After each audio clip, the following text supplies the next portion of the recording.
BPL এর আসন্ন আসরকে সামনে রেখে শক্তিশালী দল গঠন করেছে নবাগত ফ্রাঞ্চাইজিস নোয়াখালী এক্সপ্রেস। সরাসরি চুক্তিতে 2 তারকা বিদেশিকে দলে নিয়ে চমক দেখায় তারা। নিলামেও একাধিক তারকাকে দলে ফেরায় তারা। বিপিএল এর আসন্ন আসরে দলটির অধিনায়ক কে হতে পারে সে ব্যাপারে ইঙ্গিত দিয়েছেন দলটির কোচ খালেদ মাহমুদ সুজন।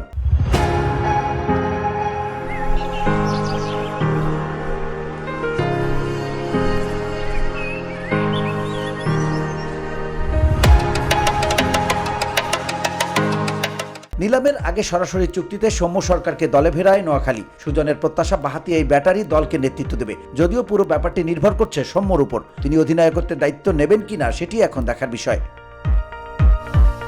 এ প্রসঙ্গে সুজন বলেন, আমি চাই যে সৌম্য ক্যাপ্টেন্সি করুক, যদিও করতে চায়, কারণ অনেক সময় প্লেয়াররা করতে চায় না, কারণ প্রেশার নিতে চায় না বাড়তি একটা। যদি করতে চায় তো আমি সৌম্যর কথা চিন্তা করি।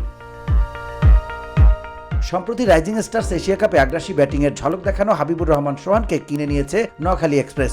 তাকে নিয়ে দলটির কোচ বলেন, সোহান হলো পকেট ডায়নামো, মারবেই খালি। চার্লস, সৌম্য, কুশল তারা বেশ অভিজ্ঞ, তারা বিল্ড আপ করবে, খেলা এগিয়ে নেবে, এদের একটা প্রেশার থাকবে না। তো আমি সোহানকে কোনো প্রেশার দিতে চাই না, সৌম্য যাতে এদের ব্যাটিং ইজি করে দেয়। VOD Bangla news desk.